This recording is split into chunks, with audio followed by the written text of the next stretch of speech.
Hello friends, welcome to defence matrix. तो आज हम बात करने वाले हैं इंडियन नेवी के फाइटर एयर आर्म के बारे में, जिसमें हम डिस्कस करने वाले हैं जो करंट इन्वेंट्री में एयरक्राफ्ट हैं जो आगे लिए जा सकते हैं और जो इंडिया में बनाए जा रहे हैं। तो जैसा कि हम जानते हैं, इंडियन नेवी के पास एक एयरक्राफ्ट कैरियर है जो कि ऑपरेशनल है, जिसका नाम INS विक्रमादित्य है।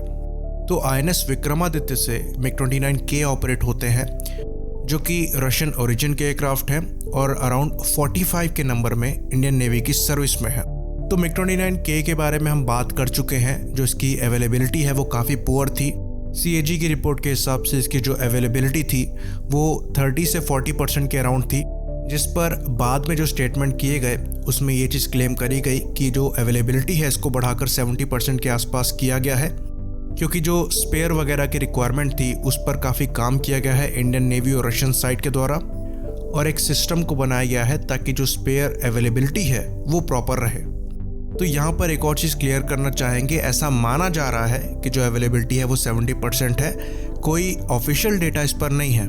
ये बात एक इंटरव्यू के दौरान बाहर निकल कर आई थी।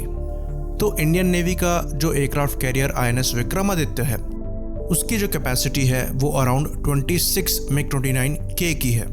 तो इंडियन नेवी के पास 2 स्क्वाड्रन है फाइटर एयरक्राफ्ट के लिए, एक INAS 303 यानी इंडियन नेवल एयर स्क्वाड्रन 303, जिसको ब्लैक पैंथर्स के नाम से भी जाना जाता है, और जो दूसरा स्क्वाड्रन है वो INAS 300 है, जिसको वाइट टाइगर्स के नाम से भी जाना जाता है। तो फिलहाल के लिए ये जो दोनों स्क्वाड्रन्स हैं वो MiG-29K को ऑपरेट कर रहे हैं। तो प्रेजेंट सिचुएशन में हमारे पास एक एयरक्राफ्ट कैरियर है जिसकी कैपेसिटी 26 एयरक्राफ्ट की है और 45 MiG-29K हैं 2 स्क्वाड्रन में। तो सबसे अच्छे सिनेरियो में ये जो 45 एयरक्राफ्ट है इसमें से 70% जो है वो आपके अवेलेबल रहेंगे सर्विस देने को, जो कि 32 एयरक्राफ्ट के आसपास आता है।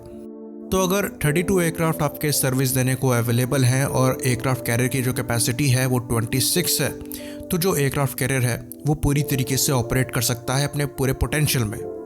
तो सिनेरियो कहाँ पर चेंज होता है कि इस साल के अंत तक जो इंडियन नेवी का दूसरा एयरक्राफ्ट कैरियर है यानी कि INS विक्रांत, वो सर्विस को ज्वाइन कर रहा है। तो अगर हम INS विक्रांत की बात करें तो उसमें से भी अराउंड 26 एयरक्राफ्ट एक बार में ऑपरेट हो सकते हैं। तो अगर दोनों एयरक्राफ्ट कैरियर की कैपेसिटी को मिला दिया जाए तो आपकी जो रिक्वायरमेंट है वो 52 एयरक्राफ्ट की है, पर आपके पास है 45 और अवेलेबिलिटी है 32 की। तो डेफिनेटली आपको और ज़्यादा एयरक्राफ्ट चाहिए अगर आप चाहते हैं कि आपके दोनों एयरक्राफ्ट कैरियर अपने पूरे पोटेंशियल में ऑपरेट हो पाएँ, क्योंकि 45 MiG-29K आपकी रिक्वायरमेंट पूरी नहीं करते हैं, और ये चीज़ हम आपको कैलकुलेट करके दिखा चुके हैं। तो ये जो 45 एयरक्राफ्ट हैं ये खाली आपके एक एयरक्राफ्ट कैरियर की जो रिक्वायरमेंट है उसको पूरा करते हैं। तो अब यहाँ से हम आते हैं TEDBF पर और उसके फेट को जानने की कोशिश करेंगे। तो कुछ दिन पहले ही हमने TEDBF के जो विंड टनल मॉडल की फ़ोटो है उसको पोस्ट किया था, जो कि ये इंडिकेट करती है कि नेवी द्वारा पूरी तरीके से सपोर्ट किया जा रहा है इस प्रोजेक्ट को। और जो न्यूज़ है वो भी कुछ ऐसी ही आ रही है, जहाँ पर TEDBF के रडार क्रॉस सेक्शन को कम करने की कोशिश करी जा रही है, और कोशिश ये है कि इससे 4.5 प्लस जनरेशन का एयरक्राफ्ट बनाया जाए। तो नेवी द्वारा अपनी टीम को भी यहाँ पर लगाया गया है, जिससे ये इंश्योर होगा कि जो प्रोसेस है उसमें अगर कोई रिक्वायरमेंट पड़ती है या फिर कुछ चेंजेस करने पड़ते हैं तो वो सीमलेस हो। साथ में जो टाइमलाइन है उसको भी चेक में रखा जा सके। तो एक बार डिज़ाइन फीस हो जाता है उसके बाद ये जो 13,000 करोड़ का प्रोजेक्ट है इसको मंजूरी मिल जाएगी, और मंजूरी मिलने के बाद जैसा कि हम पहले भी रिपोर्ट कर चुके हैं 2026 तक इसकी जो फर्स्ट फ्लाइट है वो हो जाएगी। और एक बार 2026 में फर्स्ट फ्लाइट हो जाए, हम ये एज्यूम कर सकते हैं कि ये 2030 से 35 में सर्विस में एंटर करेगा। तो अगर ये 2035 तक भी एंटर करता है तो वो पैरेलल में होगा MiG-29K के रिटायरिंग टाइम के। साथ में इसमें जो एवियोनिक्स होंगे वो आर्मका के प्रोजेक्ट के साथ शेयर किए जाएंगे। तो ये जो TEDBF का प्रोजेक्ट है ये डेफिनेटली इंडियन नेवी के रिक्वायरमेंट को पूरा करने के लिए है, पर एज एन रिप्लेसमेंट MiG-29K के लिए। साथ में अगर तब तक जो तीसरा एयरक्राफ्ट कैरियर है उसका अप्रूवल मिल जाता है तो ये नंबर 100 को क्रॉस कर जाएंगे। तो 100 प्लस TEDBF की जो रिक्वायरमेंट है वो नेवी की हो सकती है फ्यूचर में। लेकिन जो क्वेश्चन है वो ये है कि अभी का क्या। अभी जो हमारी रिक्वायरमेंट है जिसमें हमारा सेकंड एयरक्राफ्ट कैरियर सर्विस में आने वाला है, पर एयरक्राफ्ट की कमी है, उसको कैसे पूरा किया जाएगा।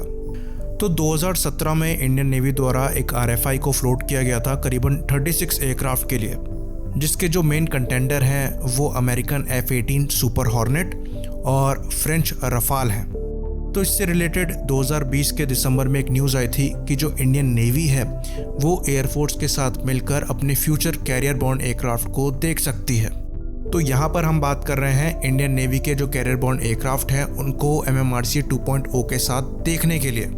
और इंटरेस्टिंगली दोनों के बारे में जो न्यूज़ है वो काफ़ी टाइम से बाहर नहीं आई है, तो इसमें क्या प्रोग्रेस चल रही है कुछ नहीं पता। लेकिन अगर नेवी इन्वॉल्व होती है एयरफोर्स के साथ तो जो रफाल के पहले से ही बेहतर चांसेस हैं वो और ज़्यादा बेहतर हो जाते हैं। लेकिन अगर आप नेवी के स्टैंड पॉइंट से चीज़ों को देखते हैं तो रफाल एक आइडियल ऑप्शन नहीं दिखता है। तो अगर हम नेवी के लिए F-18 सुपर हॉर्नेट ब्लॉक 3 को देखते हैं तो उसके साथ जो पहला एडवांटेज नेवी को मिलता है वो ये मिलता है कि जो इंजन कॉमनैलिटी है TEDBF के साथ वो यहाँ पर आ जाती है। यानी कि फ्यूचर में जो इंडियन नेवी TEDBF को ऑपरेट करने वाली है उसके जो इंजन है और सुपर हॉर्नेट के जो इंजन है वो सेम है। तो लॉजिस्टिक्स और सर्विसेबिलिटी दोनों में यहाँ पर इंडियन नेवी को फ़ायदा होगा। दूसरे एडवांटेज की बात करें तो जो सुपर हॉर्नेट है उसको बोइंग द्वारा बनाया जाता है और इंडियन नेवी द्वारा जो P-8I काफ़ी बड़े नंबर में यूज़ किए जाते हैं वो भी बोइंग द्वारा बनाए जाते हैं। तो जो इंटर ऑपरेबिलिटी है दोनों एयरक्राफ्ट में वो काफ़ी ज़्यादा बेहतर होगी। साथ में इंडियन नेवी द्वारा हार्पून मिसाइल को भी यूज़ किया जाता है जो कि अपने P-8I से वो फायर करते हैं। सेम मिसाइल जो है वो आपके सुपर हॉर्नेट में भी लग सकती है। अगले पॉइंट की बात करें तो जो रफाल के विंग्स हैं वो फोल्ड नहीं हो सकते, सुपर हॉर्नेट के हो सकते हैं। तो जो आर्ग्यूमेंट आता है वो ये आता है कि अगर सुपर हॉर्नेट अपने विंग्स को फोल्ड भी कर ले तो भी रफाल का जो एक्चुअल विंग एरिया है उससे बहुत ज़्यादा अंतर नहीं आता है। डेफिनेटली ये जो डिफरेंस है वो बहुत ज़्यादा नहीं है, लेकिन अगर आपको 26 एयरक्राफ्ट फिट करने हो तो ये छोटे छोटे डिस्टेंस अंत में जाके एक बड़ा डिस्टेंस या फिर बड़ा स्पेस बनाते हैं। साथ में ये जो F-18 सुपर हॉर्नेट है इसे स्की जंप से टेस्ट भी किया जा चुका है। लास्टली चीज़ें जो हैं वो क्वाड को लेकर हैं। तो एक US का प्लेटफॉर्म US नेवी के पैरेलल में चाइना के अगेंस्ट में ज़्यादा इफेक्टिव प्लेटफॉर्म रहेगा, इसमें कोई डाउट नहीं है। फाइनली अब बात करते हैं उस डाउट की जो काफ़ी लोग उठाते हैं कि एक अमेरिकन प्लेटफॉर्म इंडिया द्वारा लेना सही रहेगा, जबकि हम जानते हैं कि अमेरिका की जो पॉलिसीज़ हैं वो अनप्रेडिक्टेबल हैं। कल को हो सकता है लीडरशिप चेंज हो, पॉलिसी चेंज हो, इंडिया पर किसी तरह का बैन लग जाए और ये जो अमेरिकन मशीन्स हैं ये यूज़लेस हो जाएं। तो पॉसिबिलिटी को हम डिनाई नहीं कर सकते, पर यह बात भी हमें दिमाग में रखनी है कि हम खुद का एक फाइटर बना रहे हैं, साथ में खुद के इंजन को भी डेवलप करने वाले हैं। तो अगर फ्यूचर में कुछ ऐसा होता है हम इनको तुरंत रिप्लेस कर सकते हैं अपने खुद के प्लेटफॉर्म से। तो एक नेगेटिव पॉसिबिलिटी की वजह से जो लॉजिकल चीज़ें हैं उन्हें हमें साइड में नहीं रखना चाहिए, क्योंकि अगर एक नेगेटिव पॉसिबिलिटी है तो हमारे पास ऑप्शन की भी कमी नहीं है। तो ये बात ज़रूर है कि इंडियन नेवी द्वारा डिले हुई है एयरक्राफ्ट को लेने में, क्योंकि आपका जो एयरक्राफ्ट कैरियर है वो ऑपरेशनल हो जाएगा, पर उसके लिए जो एयरक्राफ्ट चाहिए वो 5-6 सालों से पहले नहीं आने वाला है, और वो भी तब अगर आप 1-2 साल में कॉन्ट्रैक्ट को साइन कर लें। तो इंडियन नेवी को यहाँ पर जल्दी करनी पड़ेगी ताकि जो कैपेबिलिटी के साथ कॉम्प्रोमाइज़ है वो ना करना पड़े। इसी बात पर इस वीडियो को ख़त्म करेंगे। लाइक करिए, सब्सक्राइब करिए। जय हिंद।